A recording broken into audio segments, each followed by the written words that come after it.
नमस्कार, मैं डॉक्टर संदीप दानकड़े आज फिर से हाजिर हूँ सीधी बात डॉक्टर के साथ। आज स्टूडियो में हमारे साथ है जाने माने spine surgeon doctor Nitin Jaiswal. नमस्ते। नमस्ते डॉक्टर साहब। डॉक्टर नितिन जायसवाल श्रेष्ठ ऑर्थोपेडिक हॉस्पिटल तथा रिम्स हॉस्पिटल में अपनी सेवाएं दे रहे हैं तथा डॉक्टर राजेंद्र गोड़े मेडिकल कॉलेज में भी अध्यापक के रूप में कार्य कर रहे हैं। डॉक्टर साहब, आजकल हम देखते हैं कि स्पाइन से रिलेटेड यानी कि रीढ़ की हड्डी से रिलेटेड काफी सारे प्रॉब्लम्स में बहुत बढ़ोतरी हो रही है। छोटे छोटे बच्चों में भी हम लोग देखते हैं कि उनमें भी बहुत बार पीठ का दर्द और ये स्पाइन से रिलेटेड प्रॉब्लम बढ़ते हुए हम देख रहे हैं। ये इसका क्या कारण है? सबसे पहले तो मैं आपको थैंक यू बोलना चाहूँगा। आपने मुझे यहाँ इनवाइट किया है और लोगों से इंटरेक्ट करने का मौका दिया है। जी। ये सही प्लेटफॉर्म है लोगों के कुछ क्वेरीज स्पाइन रिलेटेड दूर करने का, और ये आज मुझे मौका मिला है आपके माध्यम से। जैसे कि आपने मेरे से बहुत ही अच्छा सवाल पूछा है कि सर स्पाइन की प्रॉब्लम्स बहुत ही बढ़ते जा रही है। डेफिनेटली संदीप सर, स्पाइन की प्रॉब्लम्स बढ़ते ही जा रहे हैं बच्चों में, उम्र जैसे जैसे बढ़ती है अडल्ट्स में, फीमेल्स में, और इवन उम्र के हिसाब से जो बूढ़े हो जाते हैं उनमें भी स्पाइन के प्रॉब्लम्स काफी बढ़ते जा रहे हैं। लेकिन कारण हर एक एज में अलग अलग होता है। सबसे मैं पहले बताना चाहूंगा बच्चों में जी। आमतौर पे कमर दर्द हमने बूढ़ों में सुना है, उम्र के हिसाब से सुना है, बच्चों में कमर दर्द होता नहीं है। जी। लेकिन कुछ ऐसे कारण होते हैं जिनमें से आमतौर पे दर्द हो सकता है, जैसे कि हेवी बैग उठाना। बच्चों में आपने देखा है स्कूल गोइंग जो बच्चे होते हैं उनका बैग बहुत ही बड़ा होता है, बहुत ही हेवी होता है। ये एक कारण होता है। सेकंड, आजकल के बैग भी थोड़े फैंसी आ गए हैं। पहले 2 पट्टे वाले बैग रहते थे तो वेट इक्वल डिस्ट्रीब्यूट होता था। आजकल बच्चे जो है वो फैंसी बैग यूज करने लगे और जिसकी वजह से एक साइड में वेट जाता है तो कमर दर्द का इंसिडेंस काफी बढ़ गया है। ये पहला कारण होता है। दूसरा कारण होता है पोस्चर। हमने भगवान ने जो हमें 3 कर्व दिए हैं, सर्वाइकल अंदर की तरफ होता है, डॉर्सल पीछे की तरफ होता है और लंबर अंदर की तरफ होता है। ये नेचुरल कर्व हम मेंटेन नहीं करते हैं। तो बच्चों में भी पढ़ाई करते समय बोलो, प्रोलॉन्ग सिटिंग होती है या टीवी देखते समय, ये जो एबनॉर्मल पोस्चर के कारण भी बैक पेन होना बहुत कॉमन है। ये जो 2 कारण है, ये अगर सही इलाज किया जाए तो 2 से 3 हफ्ते में ठीक हो जाते, कोई घबराने की जरूरत नहीं है। लेकिन रेयरली बच्चों में ट्यूमर, जिसे हम कैंसर कहते हैं, इन्फेक्शन जैसे कि टीबी, ये भी कारण होने के चांसेस है। तो अगर बच्चों में 3 से 4 हफ्ते से ऊपर अगर कमर दर्द या गर्दन दर्द रहता है, मेरी रिक्वेस्ट रहेगी कि आपने किसी स्पेशलिस्ट को दिखा देना जरूरी है। बहुत अच्छी बात बताई डॉक्टर साहब आपने, क्योंकि बच्चों के मामले में अक्सर हम लोग देखते हैं कि स्कूल, उनके एक एक कंपटीशन, पेरेंट्स चाहते हैं कि नए नए क्लासेस अटेंड होने चाहिए, हमारा बच्चा हर तरफ हर कंपटीशन में अच्छा रहना चाहिए। स्कूल्स में भी कहीं तो भी कंपटीशन लगी हुई है कि हमारी स्कूल्स में ज़्यादा से ज़्यादा एजुकेशन, ज़्यादा से ज़्यादा करिकुलम है, और उस चक्कर में बहुत सारे बुक्स साथ में लिए जाते हैं। मुझे याद है पीडियाट्रिक एसोसिएशन की तरफ से भी रिकमेंड किया गया है कि इस पर्टिकुलर एज ग्रुप के लिए इस पर्टिकुलर वेट से ज़्यादा स्कूल बैग नहीं होना चाहिए। उसमें उनका टिफिन भी रहता है, आजकल कभी कभी वाटर बैग भी रहता है, और ये सब जैसा आपने कहा कि फैंसी बैग की वजह से भी अगर वो इक्वली शेयर नहीं है वेट, तो उसकी वजह से भी तकलीफ बढ़ने के चांसेस होते हैं। और सेकेंडली, जैसा आपने कहा कि पोस्चर, बच्चों का स्क्रीन टाइम बहुत ज्यादा बढ़ गया है और बच्चे जहाँ चाहे जहाँ हो बैठ के, लेट के, आड़े तेड़े, पैर ऊपर, कैसे भी करके और अपने कंटिन्यू स्क्रीन के पीछे लगे रहते हैं या तो पढ़ते रहते हैं। तो मेरे ख्याल से ये 2 पोस्चर की तरफ निश्चित ही ध्यान देना चाहिए, ना केवल बच्चों में बल्कि आपने एकदम सही कहा कि किशोरावस्था में भी, यंग एडल्ट जो बड़े हैं उनमें भी हम लोग, जैसे आपने कहा कि कंप्यूटर में, तो डॉक्टर साहब क्या कंप्यूटर के लिए आप क्या रिकमेंड करें? क्योंकि आजकल तो कंप्यूटर के सिवा काम चलता नहीं है, ऑलमोस्ट सभी चीज़ों का, सबका स्क्रीन टाइम भी काफ़ी बढ़ गया है और कंप्यूटर पर काफ़ी काम होता है। तो ऐसे वक्त में क्या प्रिकॉशंस लेनी चाहिए ताकि हमारी रीढ़ की हड्डी के लिए नुकसान ना हो? सर बहुत ही सही सवाल पूछा है आपने। हमारा जिस तरह से टेक्नोलॉजी बढ़ते जा रहा है तो हमारा ईज ऑफ लाइफ बहुत अच्छा हो गया है। जो काम महीने लगते थे आज वो बहुत जल्दी और आसानी से होने लग गए। लेकिन इसका हमें ड्रॉबैक भी मिला है। जैसे कि जो भी इंजीनियर्स है या कंप्यूटर पे काम करते हैं, उनमें नेक पेन और अपर बैक का इंसिडेंस काफी बढ़ चुका है। इसके मुख्य 2 कारण है। सबसे पहला कारण है कि वो कंटिन्यूसली बैठते हैं। ओके एक ही जगह पे। ओके हमें भगवान ने बैठने के लिए नहीं बनाया है, जी अगर उसे बैठाना होता तो हमें पैर नहीं दिया होता। जी तो एक बार वो जो बैठ जाते हैं तो हाँ 8-8 9-9 घंटे कंटिन्यूअसली बैठे रहते बैठते हैं, उसकी काम वजह से गर्दन पे काफी लोड बढ़ जाता है। ओके और जो नेचुरल कर्व होता है अगर वो डिस्टर्ब हो जाए, अपन हम हाँ गर्दन पे कंप्यूटर पे काम कर रहे हैं, गर्दन झुक के काम हाँ करेंगे जैसे कि मोबाइल पे, हाँ अगर लॉन्ग टाइम पे करते हैं तो गर्दन का लोड काफी बढ़ जाता है ओके और उसको से पेन होना निश्चित है। ओके तो बेसिकली जब भी आप कंप्यूटर पे काम कर रहे हो तो कंप्यूटर तुम्हारे आंखों के सामने होना चाहिए, ओके ये पहला रूल है। मतलब टेबल अगर नीचे है तो आपको थोड़ी सी हाइट बढ़ा हाइट के लेना लेना पड़ेगा है ताकि और आंखों सीधे के लेवल पे गर्दन सीधी सेंटर रहे। में उसका मॉनिटर आना चाहिए, ओके मतलब अपने को झुक के काम नहीं करना है, अपना गर्दन सीधा रहना सीधा रहना चाहिए। चाहिए, ये ओके पहली बात। जी सेकंड चीज, तुम्हारे कंप्यूटर की हाइट एडजस्ट करने के साथ साथ तुम्हारी भी खुद की हाइट एडजस्ट करो। जी ऐसे एडजस्ट करो कि तुम नेचुरल कर्व जो मेंटेन है मिलिट्री पोस्चर, राइट उसमें तुम बैठ सको, ठीक तुम्हारे हाथ कंफर्टेबली बैठ रहे। जी और साथ ही साथ में जब भी तुम टाइपिंग काम कर रहे हो तो तुम्हारा जो मटेरियल होता है रीडिंग का वो खड़ा रहना चाहिए। ओके आमतौर पे टेबल पे हम ऐसा नीचे रख देते हैं, हाँ फिर इस तरह देखते हैं और फिर टाइप करते हैं, इस तरह देखते हैं टाइप करते हैं, जो कि एबनॉर्मल मूवमेंट है। ओ अगर वो खड़ा रहेगा तो हमारी गर्दन की ये मूवमेंट होगी, जी जो कि नेचुरल मूवमेंट भगवान ने हमें दी है। ओके तो ये प्रिकॉशंस अगर लेते हैं तो काफी हद तक नेक और अपर बैक का पेन कम हो जाएगा। साथ ही साथ में frequent break, yes every half yes an hour हमने उठना चाहिए। ओके जेंटल स्ट्रेचिंग बोलो या जेंटल वॉक, थोड़ा क्यों चलना फिरना सेकंड्स के हाँ लिए भी क्यों राइट ना हो, राइट लेकिन वो हमारे स्पाइन को डीलोड करता है और हमें राइट काफी हद तक मदद करता है। ऐसे साथ ही जैसे मैंने देखा है कि बहुत बार अपन देखते हैं कि पैरों में खून जम जाना वगैरह भी चीजें होती है अगर घंटों तक हम लोग बैठे बैठते रहे हैं तो ये तो उसके लिए भी ये जरूरी है। और बहुत शायद जरूरी है। आंखों के लिए भी कंटिन्यू एक जगह होने की बजाय थोड़ा दूर देख के नजदीक देख के ये वाली तो ये भी एक्सरसाइज तो बीच बीच में ब्रेक, ये बहुत अच्छी बात बहुत डॉक्टर साहब जरूरी आपने है। बताई है। और यस एक पोस्चर के बारे में बहुत ही बढ़िया बारीकियत के साथ आपने समझाया है, किस तरह का पोस्चर अगर हम लोग कंप्यूटर पे काम कर रहे हैं तो हमारा होना चाहिए। सर, अ, और एक बात, ये जो किशोर भैया की आपने जो बात छेड़ी है इसमें जी और एक मैं बात बोलना चाहूंगा। दो चीजें जो बैक पेन इन लोगों में दे रही है वो है आजकल के बाइक्स। ओ जो हाँ मॉडर्न बाइक आई है और उसकी जो सीट का स्लैंटिंग आपने अगर देखा हो जी सर, जी जी तो जी वो डेफिनेटली अपने बैक को हर्ट हार्मफुल करने है लायक है। राइट ये राइट पहली चीज है। जी और सेकंड चीज सर, जिम। ओके ओके हम जिम जाते हैं हेल्दी रहने के लिए, एक ऑब्वियसली बरोबर है, लेकिन ये जो यंग जनरेशन होती है ये हाँ जिम में जाके जो वेट कंपटीशन के नजरे ओके से वेट ओके देखती है हाँ और वो हाँ फिर 20 किलो 25 किलो 40 किलो कब बढ़ा देती है और धीरे धीरे अपने बैक को अपने मसल्स को डैमेज करती है। ओहो तो ये भी एक बहुत ही इंपॉर्टेंट कारण है यंग जनरेशन में बैक पेन और नेक पेन का। तो मैं उनसे रिक्वेस्ट करना चाहूंगा, डेफिनेटली आप जिम जा सकते हो, वांदा नहीं है, ठीक लेकिन वेट जो लेते हैं आप वो विद इन लिमिट्स होना चाहिए, आपके बॉडी के सूटेबल एज के और वेट के हिसाब से होना चाहिए। डॉक्टर साहब बहुत सही बात आपने बताई है, क्योंकि जिम जाना तो एक बिल्कुल सबको लगता है कि हेल्दी रहने के लिए ही रहने के जा लिए रहे हैं जाना हम, चाहिए ये, लेकिन कोई भी चीज अगर सही तरीके से न की जाए या तो वो एक्सेस चीज भी में शरीर किया को, या जाए। एक्सेस की जाए तो वो चीज भी शरीर को नुकसान कर सकती है। बहुत से लोगों में पावर लिफ्टिंग, वेट लिफ्टिंग और एक कंपटीशन की कितनी तेजी से मैं मेरे डोले शोले मेरी बॉडी बनाऊं, और उस चक्कर में उनको लगता है कि शायद बहुत ज्यादा वेट जल्दी वेट जल्दी उठा लो, बनाऊंगा। यस, तो ऐसे में तो कई लोग स्टेरॉइड्स का वगैरह सेवन करते हैं, उससे भी बोन्स कमजोर हो जाते हैं, उससे भी बहुत और ज्यादा। हाँ। तो ये इस तरह के कोई स्टेरॉइड्स या इस तरह के कोई protein preparations without medical advice नहीं बिल्कुल भी लेने लेना नहीं चाहिए। चाहिए। बहुत ही अच्छा। अभी आपने प्रोटीन प्रिपरेशन, स्टेरॉइड्स, ये सब्जेक्ट निकला है, तो बहुत बार हम लोग आजकल देखते हैं कि बहुत ज़्यादा धूप में जाना नहीं होता है, और अक्सर हम लोग देखते हैं कि विटामिन डी की कमी हो गई है। तो क्या विटामिन डी की कमी या उसकी वजह से भी कोई अपनी स्पाइन की हेल्थ पे असर गिर सकता है? Sir definitely, vitamin D is one of the most important component for our bone and muscle health. Right और प्रॉब्लम क्या है कि विटामिन डी नेचुरली अपने को मिलने का सिर्फ एक ही सोर्स है, वो है सन। सनलाइट। अपना साइंस कहता है कि हमें अगर सन से विटामिन डी चाहिए होगा तो हमारी बॉडी 60 to 70% एक्सपोज होनी चाहिए, हाँ वो भी 11 से 1 बजे तक।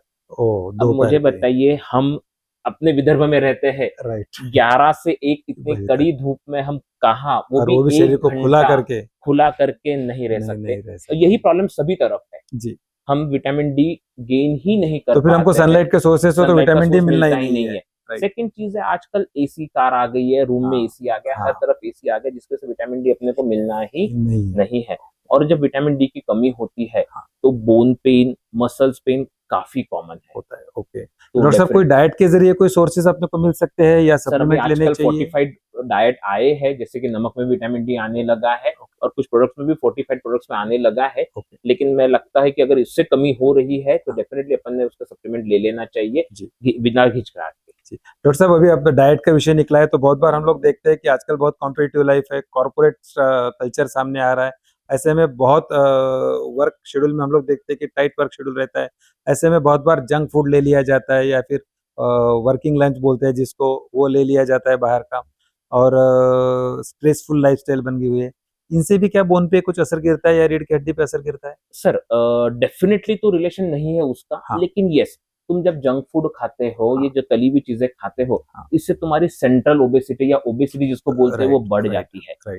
जैसे ही तुम्हारी ओबेसिटी बढ़ जाती है तो सीरीज ऑफ प्रॉब्लम शुरू हो जाते हैं। राइट, जैसे कि तुम्हारा कमर दर्द का इंसिडेंस बढ़ जाता है, राइट, तुम्हारे घुटनों का दर्द का इंसिडेंस बढ़ जाता है, बाकी हार्ट प्रॉब्लम, लंग प्रॉब्लम्स, बाकी चीजें भी आना सब शुरू हो जाती है। तो मैं तो बोलना चाहूंगा कि अगर तुम्हारा वेट कंट्रोल में है तो most of the orthopaedic problem से तुम बच सकते हो। मोस्ट ऑफ तो वजन को कंट्रोल में रखना भी उतना ही इम्पोर्टेंट है ताकि अपनी ओवरऑल हेल्थ भी अच्छी रहे और बोन हेल्थ और मसल हेल्थ भी अच्छी रहे। बहुत बढ़िया डॉक्टर साहब। डॉक्टर साहब कभी ऐसे जरूरी है क्या कि हम चेयर में बैठ रहे हैं तो हमारे पीठ को कोई लंबर सपोर्ट या ऐसे कोई सपोर्ट लेना जरूरी है, या अगर हम सपोर्ट में हम सही पोस्चर मेंटेन करते हैं तो वो काफी है?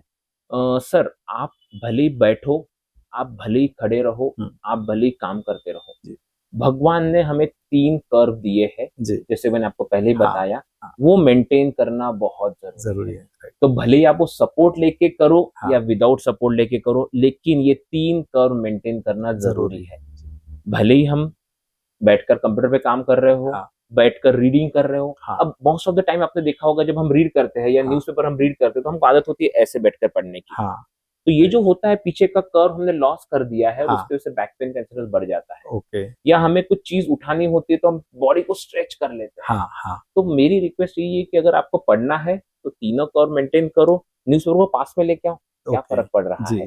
अगर आपको चीज लेनी है वो चीज के करीब चले जाओ, क्यों यहाँ से स्ट्रेच एकदम से झुकने की बजाय वहां से उठकर जाइए और चीज के पास में। ये छोटी छोटी चीजें सर धीरे धीरे अपने बैक को डैमेज करती है और आगे चल के ये सीवियर फॉर्म में ले लेगी। तो इसलिए अगर बचना है तो ये चीजों का ध्यान देना बहुत। डॉक्टर साहब आप बहुत छोटी छोटी बातों के बारे में बता रहे हैं और मेरे ख्याल से हमारे दर्शकों को भी यही चाहिए कि कौन सी ऐसी छोटी छोटी बातें हैं कि जो जैसे बूंद बूंद से सागर बनता है, वैसी छोटी छोटी चीजें करने से नुकसान हो के हमारे लिए कोई एक मेजर प्रॉब्लम सामने आ जाता है। डॉक्टर साहब हम लोग अक्सर देखते हैं कि हम लोग अक्सर 2 व्हीलर तो हर कोई लगभग यूज करता है और रास्तों में बड़ी कहीं पे गड्ढे दिखते हैं, कहीं पे कुछ दिखते हैं। तो क्या ऐसे किसी गड्ढों के जर्क की वजह से, या कभी हम लोग सुनते हैं कि नस दब गई है या रीढ़ की हड्डी में गैप कम हो गई है, क्या ये सब चीजों की तकलीफ इन चीजों से भी हो सकती है? किसी ट्रॉमा, स्ट्रेस, इससे भी होता है?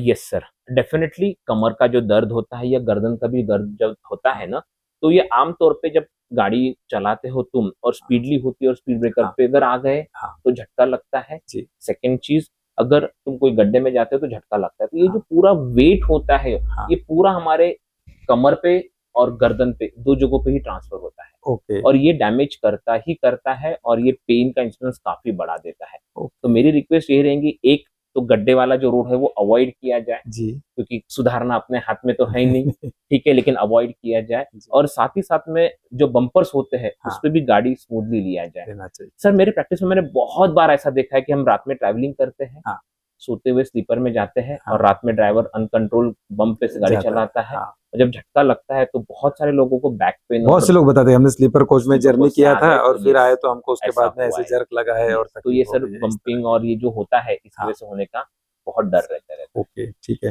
डॉक्टर साहब बहुत बार हम लोग देखते हैं कि लोग कहते हैं कि नस दब गई है, हमारे वहां पर कोई जो बीच में गादी होती है जो तकलीफ होती है, तो ये स्लिप डिस्क क्या होता है और ये क्या प्रॉब्लम होता है और क्या ये उसके लिए क्या प्रिकॉशंस लेने चाहिए और उसके लिए ट्रीटमेंट क्या है? सर बहुत ही अच्छा क्वेश्चन पूछा है आपने। मैं जहां पे भी जाता हूँ तो ये क्वेश्चन मेरे को डेफिनेटली आता है, सर ये स्लिप डिस्क क्या होता है। ठीक है, तो आमतौर पे भगवान ने हमारी जो कमर बनाई है या पूरा स्पाइन बनाई है वो अलग अलग हड्डियों से बनी हुई है, जिसको हम वर्टेब्रा बोलते हैं, और उसके बीच में सॉफ्ट कुशन लाइक स्ट्रक्चर बनाया है जिसकी वजह से हम फ्लेक्सिबल हो रहे हैं। अगर हमारी हड्डी एक ही रहती थी कमर की तो हम झुक ही नहीं पाते थे और न ही हम रोटेशन कर पाते। राइट। तो अगर हमें सामने झुकना है या रोटेशन करना है तो ये फ्लेक्सिबिलिटी मिली हमको डिस्क के वजह से। जी।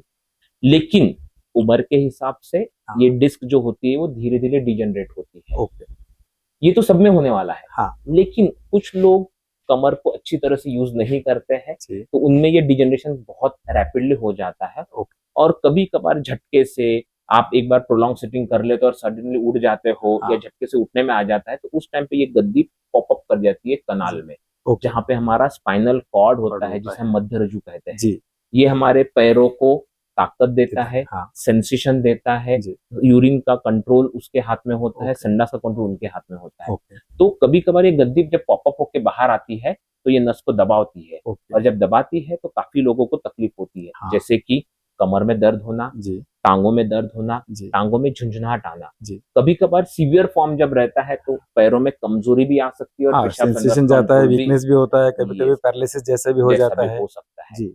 लेकिन अगर स्लिप डिस्क हुई तो घबराने की जरूरत नहीं। ओके।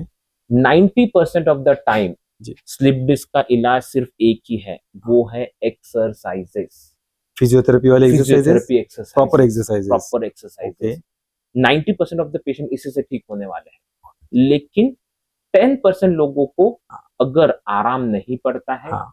फिजियोथेरेपी से, एक्सरसाइज से, हाँ। या उनका पेन बहुत सीवियर हो जाता है, हाँ। दोनों टांगों में दर्द आता है, हाँ। या पैरों में कमजोरी आती है, हाँ। या यूरिन और स्टूल का कंट्रोल छूटता है, ओके। इसे हमारी भाषा में कॉडा इक्वाना सिंड्रोम कहते हैं। राइट। और these are the warning signs. Okay. ये अगर साइंस ही है हाँ। तो ही तुमको सर्जरी की जरूरत है, ओके। अदरवाइज तुमको सर्जरी की जरूरत नहीं। डॉक्टर साहब, ये बहुत अच्छी बात बताई आपने, क्योंकि अक्सर लोगों के मन में हमेशा ये डर होता है कि हम अगर सर्जन के पास जाएंगे, स्पाइन सर्जन के पास जाएंगे, तो उन्होंने तो हमारी सर्जरी करनी ही है, और एक सर्जरी से बारे में हर एक के मन में थोड़ा डर होता है। तो ये आपने एक बहुत अच्छी बात बताई डॉक्टर साहब कि हर किसी को सर्जरी नहीं लगने बिल्कुल वाली है, नहीं लगती बल्कि है। कई बार हम लोग देखते हैं कि लोग इस डर की वजह से कि कहीं सर्जन के पास जाने से सर्जरी ना हो जाए, उसकी वजह से लोग कोई घर में ही कोई मालिश करता है, कोई कोई लेप लगाता है, कोई पेन किलर की दवाइयाँ खाते रहता है, या कोई अपने ही मन से कोई एक्सरसाइज करके उसको रिलीव करने की कोशिश करता है। उसमें कई बार वो तकलीफें बढ़ते हुए भी हम बढ़ती लोगों ने जाती है। देखा है। यस, तो ये तो आपने बहुत अच्छी बात बताई डॉक्टर साहब कि सभी को सर्जरी नहीं लगती। लगभग बिल्कुल नहीं कितने लगती है। प्रतिशत लोगों को इसमें सर्जरी लगती होगी? ओनली 10%।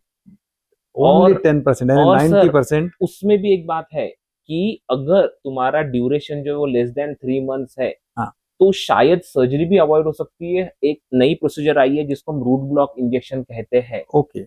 बहुत बार क्या होता है कि ये जो स्लिप डिस्क हुई है, हाँ। भगवान ने हमारी बॉडी इतनी अच्छी बनाई है कि उसको खुद ही एब्जॉर्ब करने वाला कर है। लेते हैं, हाँ। It is just a matter of time. हाँ। ये 3 महीने निकालना पड़ते हैं। जी, तो जी। कभी कभार हम क्या करते हैं, पेशेंट को अगर ये दर्द सहन नहीं हो रहा है, 3 हाँ। महीने नहीं निकल पा रहे हैं, हाँ। तो हम उनको कमर में ऑपरेशन थिएटर में डे केयर प्रोसीजर जिसको हम रूट ब्लॉक कहते हैं, हाँ, वो भी पेशेंट सुबह आता है, हाँ। लोकल एनेस्थीसिया में हम इंजेक्शन पास में कमर में देते हैं, जी। सूजन कम करते हैं, और इसमें से भी 10% जो बोला मैं, काफी लोगों को उसका भी उससे भी फायदा रिलीफ हो जाता है और बहुत उससे भी अच्छी सर्जरी अवॉइड हो जाती बहुत है। अच्छी बात बताई डॉक्टर साहब आपने। हर किसी को सर्जरी की ज़रूरत नहीं पड़ती है। कई बार हम लोग ये केवल दर्द कम होने से और समय के साथ भी उसमें ठीक रिकवरी होने ही हो वाले सकती हैं। है। तो इसके लिए प्रॉपर सही राय लेना ज़रूरी होती है। डॉक्टर साहब, एक और हमेशा मन में सवाल आता है कि अक्सर हम देखते हैं कि एक ऑर्थोपेडिक सर्जन्स होते हैं, और अक्सर हम लोग अभी देख रहे हैं कि स्पाइन सर्जन, क्योंकि ये बहुत एक स्पेशलाइज़्ड काम है, एक बाकी के फ्रैक्चर्स और एक स्पाइन का काम। पुराने ज़माने में हम लोग देखते थे कि स्पाइन से रिलेटेड कोई भी सर्जरी रही तो वो अमरावती में नहीं होती थी, उसके लिए रेफ़र करना पड़ता था, पेशेंट को नागपुर जाना पड़ता था। लेकिन अब कई सारी सर्जरीज़ अभी अमरावती में होने लग गई है। तो क्या सभी ऑर्थोपेडिक सर्जन एक्सपर्ट होते हैं स्पाइन सर्जरी में, या स्पाइन सर्जरी के लिए कोई विशेष अनुभव, कोई फेलोशिप या ऐसी कोई ज़रूरत होती है? सर बहुत ही अच्छा क्वेश्चन पूछा आपने। मैं थोड़ा रिवाइंड करना चाहूंगा जी। और 1960s और 70s में जाना चाहूंगा। जी। उस टाइम पे ऑर्थोपेडिक नाम की कोई ब्रांच थी ही नहीं। Okay. It was general surgery नाम की ब्रांच जी। थी। उसमें ही सभी लोग सभी सर्जरी करते थे। ओके। धीरे धीरे धीरे 1980-85 में कुछ स्पेशलाइज्ड डॉक्टर्स ने अपनी टीम बनाई और जी। ऑर्थोपेडिक नाम की एक ब्रांच बनाना शुरू ओके। किया। ओके। तो हड्डी का रिलेटेड जो भी प्रॉब्लम आने लगा वो इधर हाँ। जाने लगा और जनरल सर्जरी तरफ कम ओके। जाने लगा है। ठीक। उसी तरह से जब हड्डी की ट्रेनिंग लेने लगे हैं तो हाँ। उसी में से एक नई ब्रांच इवॉल्व हुई है हाँ। जिसमें हम स्पाइन सर्जरी एक ब्रांच बोलते हैं उसको। जी बेसिकली मेरी भी ट्रेनिंग पहले ऑर्थो में ही हुई है। जी I am a basic orthopaedic surgeon. Right. उसके बाद में मेरा इंटरेस्ट और मेरे सर के वजह से मेरे को हाँ। स्पाइन में काफी इंटरेस्ट आया, ओके। तो मैंने उसमें डेडिकेटेड 2 साल की फेलोशिप की है। बहुत अच्छा। और उसके बाद में मैंने फॉरेन में उसके लिए फेलोशिप ली है। जी तो स्पेशली ट्रेनिंग लिया है मैंने स्पाइन की चीजों को डील करने के लिए, और स्पाइन सर्जन अच्छी तरह से डील कर सकते हैं क्योंकि day in and day out वो वही काम करते हैं। बिल्कुल बिल्कुल। तो as compare to orthopaedic surgeon, spine surgeon अच्छे से डील कर सकते हैं स्पाइन के इश्यूज। बहुत सही तरीके से बताया डॉक्टर साहब आपने, क्योंकि एक तो बेसिक एमबीबीएस होते हैं, फिर ऑर्थोपेडिक सर्जन्स भी होते हैं, और उसके बाद में भी जैसे हम लोग देखते हैं कि कई बार केवल शोल्डर जॉइंट के बारे में, केवल नी जॉइंट के बारे में, इस तरह के भी हम लोग स्पेशलाइजेशन, केवल हैंड सर्जन भी हम लोग देखते हैं। तो उसी तरह से स्पाइन सर्जन भी एक उसमें की सुपर स्पेशलिटी ब्रांच हम कह सकते हैं, जिसके लिए दिन ब दिन नया नया होते गए। डॉक्टर साहब हम लोग देखते हैं कि आए दिन बहुत सा हमारा, हमको लगता है कि हमारा इंडिया थोड़ा सा पीछे है क्या, नई नई टेक्नोलॉजीज, नए नए एडवांसेस अदर कंट्रीज में भी होते रहते हैं। क्या आप कभी इस तरह के कोई प्रयास, हमने देखा था बीच में कि आप कभी दुबई में भी गए थे, वहां पर भी आपने आपके वर्क के बारे में पेपर प्रेजेंट किया था। क्या आप इस तरह से नई ट्रेनिंग, नई टेक्नोलॉजीज इंडिया में आए, उसके लिए किसी तरह से प्रयासरत हो, या और क्या आप उसके बारे में करना चाहेंगे? सर जैसे बाकी टेक्नोलॉजी इंप्रूव होती जा रही है, उस तरह अपना साइंस भी काफी इंप्रूव होते जा रहा है। पहले अगर आपको फोटो भेजना है ना किसी को, हाँ, तो पहले मोबाइल से निकालना पड़ता था, फिर कंप्यूटर पे अपलोड करके ईमेल करना पड़ता था। करेक्ट। अब ऐसी टेक्नोलॉजी आ गई, बस व्हाट्सएप पे भेजो, 2 मिनट के अंदर उनको मिल जाता है। जी। उसी तरह सर हमारी स्पाइन इवॉल्व हुई है। जी। ठीक है, पहले ओपन सर्जरी थी। जी। हम पहले बहुत बड़ा इंसिजन लेते थे, हाँ, और उसको सर्जरी करते थे। जी। तो रिजल्ट्स उतने अच्छे नहीं मिलते थे। जी। ठीक है, क्योंकि इतना बड़ा डिसेक्शन, हाँ, ब्लड लॉस, हाँ, पोस्ट ऑफ रिहेबिलिटेशन, फिर हाँ, बेड रेस्ट, उसके से उतने अच्छे रिजल्ट नहीं मिलते थे। तो धीरे धीरे जैसे इवॉल्व होते गया साइंस, हाँ, एमआरआई आया, एमआरआई में पता चला कि यार L4 L5 पे ही प्रॉब्लम है। तो अभी हम पहले जैसे इतना बड़ा ओपन नहीं करते थे, अब हम L4 L5 पे ही इंसिजन लेते हैं और उतना ही हम करते हैं। जी। अब और साइंस इवॉल्व हुआ है। अब आया है सर एंडोस्कोपी का जमाना। जी। ठीक है, तो बेसिकली मैं तो ओपन सर्जरी भी करता हूँ, मिनिमल इन्वेसिव भी स्पाइन सर्जरी करता हूँ, जिसके काफी एडवांटेज भी होते हैं। लेकिन हाल ही में मेरे को इन्विटेशन आया है जापान से। नेक्स्ट मंथ में मैं सर एंडोस्कोपिक स्पाइन ट्रेनिंग के लिए जा रहा हूँ, जिसमें हम एक छोटे से इंसिजन से वही स्पाइन प्रॉब्लम्स डील कर पाएंगे। तो ये शायद अमरावती के पेशेंट्स को काफी बेनिफिट दे पाएगा, और मैं जल्द ही उसके लिए जा रहा हूँ। निश्चित निश्चित डॉक्टर साहब, आपका बहुत बहुत अभिनंदन। और ये न केवल आपके लिए बल्कि अमरावती के अपने पेशेंट्स के लिए भी, अमरावती के हेल्थ सेक्टर के लिए भी ये निश्चित ही फायदेमंद बात साबित होंगी। तो इसी तरह से नई नई सुविधाएं अमरावती में हमारे पेशेंट्स को मिलती रहेगी, ये विश्वास हमें है। डॉक्टर साहब बहुत सारे सवाल हमारे मन में हैं, हमने जब बताया था कि इस तरह का हम लोग सेशन लेने जाने वाले हैं स्पाइन पे, तो बहुत सारे सवाल हमको दर्शकों से मिले हैं। उसमें से कुछ लोगों ने जैसे कि ये पूछा है कि जिस तरह से ये प्रॉब्लम हम लोग देखते हैं कि अक्सर जो जिनकी उम्र ज़्यादा होती है, जो बहुत एल्डरली रहते हैं, उनमें बहुत सारे स्पाइन्स के प्रॉब्लम आते हैं। तो क्या उनके लिए और कोई ऐसी प्रिवेंटिव थेरेपीज या ऐसी कोई है कि जिसमें सर्जरी किए बगैर उनको रिलीफ मिल सकता है या टेम्परेरी रिलीफ दिया जा सकता है, ऐसा कुछ है? सर सबसे पहली बात तो मैं ये कंसेप्ट को थोड़ा सा रिवाइंड करके शुरू करता हूँ। जी। आपने बहुत ही सही बात छेड़ी है कि उम्र के हिसाब से स्पाइन के प्रॉब्लम सबको आते हैं। जी। लेकिन आपने कभी नोटिस किया है कि ये प्रॉब्लम फीमेल्स में भी ज्यादा आते हैं? जी, लेकिन हमारे ओपीडी में मैक्सिमम फीमेल्स आती है। जी, कमर दर्द उनके लिए बहुत कॉमन चीज है। बहुत कॉमन है। टीवी पे एडवर्टाइज आ जाती है, बस ये वाला बाम लगाओ और काम को शुरू हो जाओ, चलने दो करके। ठीक है, तो सर मैं थोड़ा पीछे आता हूँ कि कमर दर्द का रीजन सिर्फ उम्र ही नहीं होता है। फीमेल्स में ऑस्टियोपोरोसिस, जो कि एक सबसे बड़ा चैलेंज है हमारे लिए, वो भी एक कारण होता है। और इसकी शुरुआत सर बुढ़ापे में नहीं होती है। इसकी शुरुआत होती है पहले से ही। ठीक है, और इसको प्रिवेंट करने के लिए जो कंसेप्ट इसको बोलते हैं पीक बोन मास। जी, इसमें क्या होता है सर कि हम जब वेट बेयरिंग एक्सरसाइजेस करते हैं, स्पेशली फीमेल्स, खासकर 25 से 35 की उम्र में, तो ये जो वेट बेयरिंग एक्सरसाइजेस होती है, ये अपने हड्डियों को स्ट्रॉन्ग करती है।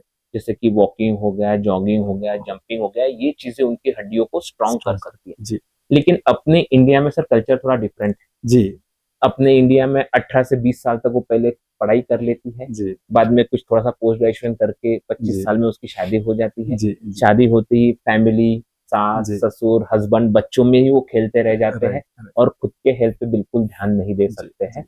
और कुछ सालों बाद में फिर ये बोन्स की प्रॉब्लम शुरू हो जाती है, जो ऑस्टियोपोरोसिस बोलते हैं। तो ये फीमेल्स में एक बहुत बड़ा रीजन है बैक पेन के लिए, और प्रिवेंट करना एकदम आसान है सर। हाँ, एक्सरसाइज करो पहले से। डॉक्टर साहब, मुझे इस विषय में इसीलिए एक बात कहना है, क्योंकि पुराने जमाने में आए दिन हम लोग देखते हैं कि हम लोग लाइफ में किस तरह से आराम, नई नई मशीनरीज, नए नए गैजेट्स हम लोग लेना चाहते हैं, खुद के लिए आराम लाना चाहते हैं, और उस चक्कर में हमारे शरीर की एक्सरसाइज ही नहीं हो पाती। जैसे पुराने जमाने में कुएं से पानी खींचना पड़ता था, जो ये करना पड़ता था, चक्की चलाना पड़ता था, सब साफ सफाई के काम, कपड़े धोने के काम, बहुत सारे इतने सारे काम थे जो अपने अभी आजकल मशीनों से होने लग गए हैं। उसके साथ ही लेकिन शरीर की एक्सरसाइज कम होने लग गई है। तो निश्चित ही ये इस बात को ध्यान देना जरूरी है कि काम केवल काम के लिए ही नहीं, लेकिन साथ ही साथ शरीर की एक्सरसाइज भी होनी जरूरी है।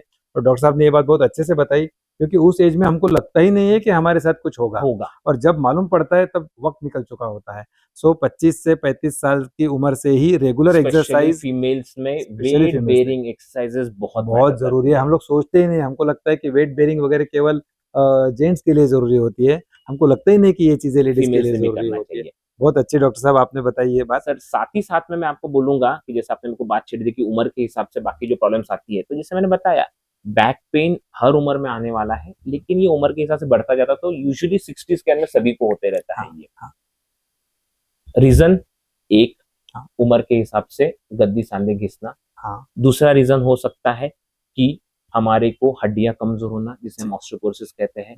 तीसरा रीजन होता है कि बहुत सारे लोगों को वात की बीमारी होती है। जी हाँ, ठीक है, जिसे हम आर्थराइटिस कहते हैं, रूमेटॉइड आर्थराइटिस बोलो या एंकिलोसिस स्पॉन्डिलोसिस बोलो। तीसरा कारण इसमें, चौथा कारण इसमें यह हो सकता है कि हमें कोई इन्फेक्शन हो, जैसे कि टीबी हो गया है या कोई और इन्फेक्शन होना है। और लास्ट कारण हो सकता है कैंसर, मैलिग्नेंसी। लेकिन मोस्ट ऑफ द टाइम उम्र के हिसाब से गद्दी और सांधे डिजेनरेटिव चेंजेस रहता है, जिसको हम डिजेनरेटिव चेंजेस ही कहते हैं। और इसका मेन इलाज रहता है एक्सरसाइजेस। प्रॉपर अगर एक्सरसाइज करते हैं तो हम दर्द कम कर सकते हैं। पेन जीरो होने वाला नहीं है, ये उम्र के हिसाब से थोड़ा बहुत तो रहने वाला है, लेकिन हम रेगुलर एक्सरसाइज करके, स्पेसिफिकली बैक की एक्सरसाइज करके हम काफी हद तक पेन कम कर सकते हैं। अगर पेन इससे कम नहीं हो रहा है तो डेफिनेटली दूसरा कारण ढूंढना भी बहुत जरूरी है। तो अगर वार्निंग साइंस मिलते हैं, जो मैंने पहले ही आपको एक्सप्लेन की है, तो स्पेशलिस्ट को कांटेक्ट करके वो रूल आउट करना बहुत जरूरी है। डॉक्टर साहब बहुत अच्छी बात बताई आपने। आपने किस तरह से हमारे स्पाइन के बारे में ध्यान रखना है ये भी बताया है। आपने ये भी बताया है कि लगभग 90% पेशेंट्स में अगर प्रॉपर प्रिकॉशंस लिए जाए तो उनके स्लिप डिस्क की जो प्रॉब्लम होती है, उसकी तकलीफ, उसका दर्द कम हो सकता है। डॉक्टर साहब इस बारे में, जैसे कि किस पोजीशन में लेटना चाहिए या किस पोजीशन में उठना चाहिए, आपने सीटिंग के बारे में तो बताई, तो इस तरह की कोई चीजें हैं कि जिससे अपने को स्लिप डिस्क वाले पेशेंट को राहत मिल सके या तकलीफ ज्यादा ना बढ़े? सर डेफिनेटली बहुत जरूरी चीजें हैं जो हमने प्रिकॉशंस लेनी चाहिए। और मैं जहां पे भी जाता हूँ सर, तो 2 क्वेश्चंस मेरे लिए बहुत कॉमन होते हैं। पब्लिक में मैं गया तो सबसे पहला क्वेश्चन आता है कि सर हमने मैट्रेस कौन सा यूज करना चाहिए। एकदम सही। और दूसरा क्वेश्चन है सर हमने पिलो कौन सा यूज करना चाहिए। सही। तो आपके माध्यम से मैं ये सभी को बताना चाहूंगा कि कोई जादुई मैट्रेस या जादुई पिलो होता नहीं है। ठीक है, गुड ओल्डन डेज में हमारे कॉटन की जो गद्दी बनी है और तकिया बनी है, वही हमारे लिए सबसे बेस्ट होती है। लेकिन सबसे जरूरी चीज क्या है, अगर वो बहुत सॉफ्ट होगी तो हमारी जो तीनों नेचुरल कर्व है वो हैम्पर्ड हो जाएगी। तो हमको फर्म मैट्रेस होना चाहिए, इस चीज का ध्यान रखना है। दूसरी चीज, पिलो की थिकनेस हमारे नेचुरल बॉडी को सूट होने लायक होना चाहिए। फॉर एग्जांपल, आप सीधे सो रहे हो और थिकनेस बहुत ज्यादा होगी तो आपकी गर्दन सामने झुक जाएगी। अगर बहुत थिन होंगी तो आपकी गर्दन पीछे झुक जाएगी। तो लगभग कितने इंच का होना चाहिए? लगभग आपकी बॉडी को नेचुरल पोजीशन में रख पाए, न्यूट्रल पोजीशन में रख पाए, इतनी थिकनेस होनी मतलब आप जैसे कैसे मोटे वगैरह होंगे उस हिसाब से आपको मॉडिफाई सीधा रहे, इस हिसाब से आपकी गर्दन सीधी रहनी चाहिए, यही एम है। साथ ही साथ में हम जब करवट पे सोते हैं तो बहुत बार क्या होता है, थिन पिलो होने की वजह से गर्दन हमारी ऐसी झुक जाती है। Is it normal? नहीं। कभी कभार थिक पिलो होती है तो गर्दन ऐसी हो जाती है, ये भी नॉर्मल नहीं है। तो हमारे शोल्डर की इतनी थिकनेस जो पिलो हो वो हमें बहुत मदद करती है। ठीक। साथ ही साथ में जैसे मैंने बताया, मैट्रेस में एकदम फर्म मैट्रेस से होनी चाहिए। बहुत कड़क रही तो तकलीफ होती है, बहुत सॉफ्ट रही तो भी तकलीफ होती है। और जब भी हमें उठना है या बैठना है तो हमें, जब भी हम लेटकर उठना चाहते हैं तो डायरेक्टली उठना नहीं चाहिए। बहुत लोगों को आदत है कि सीधे उठ जाते हैं वो, इस तरह से वो अपने कमर को डैमेज कर रहे हैं। तो जब भी आपको उठना है बेड पे से तो आपने पहले एक करवट तो होनी चाहिए, दोनों घुटनों को मोड़ना चाहिए और धीरे धीरे घुटने नीचे उतार के आपके बॉडी को ऊपर लेना चाहिए, जिसमें एक गो में आपकी बॉडी सीधी होनी चाहिए। तो अगर ये प्रिकॉशंस आप फॉलो करते हो तो काफी हद तक जिन पेशेंट को बैक पेन है वो भी अच्छे हो जाते हैं और जिनको नहीं है उनको भी आने के चांसेस काफी कम हो जाते हैं। डॉक्टर साहब, हमको शायद मेरे ख्याल से एर्गोनॉमिक्स या सीधा फिजिक्स और सिंपल ये जो रूल्स के हिसाब से आपने बताया कि किस तरह से हमको हमारा बॉडी के प्रिकॉशंस लेने चाहिए, बहुत ही अच्छा डॉक्टर साहब आप बता रहे हैं। लेकिन और एक बात मैं यहाँ पर देखता हूँ, कॉमनली लोगों के मन में जिस बारे में चिंता होती है वो होता है कि स्पाइन सर्जरी एक स्पेशलाइज सर्जरी है, हर जगह कहीं पर भी नहीं हो जाती। तो क्या स्पाइन सर्जरी बहुत कॉस्टली होती है? सर देखा जाए तो ऐसे कोई कॉस्टली नहीं होती है वो। लेकिन मैं रिक्वेस्ट करना चाहूंगा आपके माध्यम से कि इफ पॉसिबल आप मेडिक्लेम ले सकते हो तो हेल्थ इंश्योरेंस ले ही लेना चाहिए, क्योंकि काफी हद तक सिर्फ स्पाइन सर्जरी नहीं है, बाकी चीजें भी उसमें कवर होती है। और मैंने देखा है कि बॉम्बे साइड में मैक्सिमम, मेरा ट्रेनिंग मुंबई से हुआ है तो मैक्सिमम लोगों में इंश्योरेंस होता है, लेकिन अपने साइड में वो नहीं होता है, इसकी वजह से उनको काफी दिक्कत जाती है। तो मैं आपके माध्यम से रिक्वेस्ट करूंगा कि अगर किसी की इंश्योरेंस पॉलिसी नहीं होगी तो उन्हें डेफिनेटली लेना चाहिए। और मोस्ट ऑफ द हॉस्पिटल्स में इंश्योरेंस में स्पाइन सर्जरीज कवर हो जाती है, काफी जगहों पे योजना में भी कवर हो जाती है, तो ऐसा कोई प्रॉब्लम आता नहीं है अभी। हाँ, ये बहुत अच्छी बात बताई आपने, क्योंकि पहले गवर्नमेंट हॉस्पिटल्स में अगर कोई सर्जरी नहीं हो रही है तो या तो प्राइवेट में करनी होती थी या तो उसके लिए बॉम्बे या किसी बड़े सेंटर में जाना पड़ता था। लेकिन अभी गवर्नमेंट में अगर कोई सुविधा नहीं उपलब्ध है, कोई स्पेशलाइज सर्जरी है, तो प्राइवेट हॉस्पिटल्स में भी योजना के माध्यम से। डॉक्टर साहब, ऐसे अगर कोई पुअर पेशेंट है जो अफोर्ड नहीं कर पा रहा है, तो क्या आप उनको ऐसी मदद कर सकते हैं कि उनको योजना के थ्रू आप ऑपरेट कर सकते हैं कि वो आपसे ही ऑपरेट भी करवाएं और योजना में भी उनका काम हो जाए? डेफिनेटली सर, मैं ऑलमोस्ट 4 साल से डॉक्टर राजेंद्र गुड़े मेडिकल कॉलेज में असिस्टेंट प्रोफेसर का हूँ। स्पाइन सर्जरी का पूरा डिपार्टमेंट मैंने ही सेट किया है और वहाँ पे मेरे हाथ से काफी पुअर पेशेंट्स को बेनिफिट मिला है। 12 साल से बच्चे से लेके तो 80 साल की उम्र तक मैंने वहाँ पे काफी पेशेंट्स को ऑपरेट किया है सर। धन्यवाद डॉक्टर साहब, उसके लिए मैं उन सभी पेशेंट्स की तरफ से ही नहीं बल्कि अमरावती वासियों की तरफ से भी आपका अभिनंदन भी करता हूँ और आभार भी व्यक्त करता हूँ कि आपने इस तरह की सर्जरीज, और वो भी पेशेंट को कोई खर्चा लगे बगैर, आपने योजनाओं के थ्रू की हुई है। तो इसके लिए निश्चित ही आपका आभार व्यक्त करना चाहिए। डॉक्टर साहब, मैं आपसे अभी एक और ऐसा, जैसे हमारे जितने भी मेहमान या एक्सपर्ट्स आते हैं उनको हम हमेशा पूछते हैं, ऐसा कोई इंसिडेंस किसी पेशेंट के साथ का कोई वाकया जो आप कभी जिंदगी भर ना भूले, ऐसा कोई आप हमारे दर्शकों के साथ शेयर करना चाहे?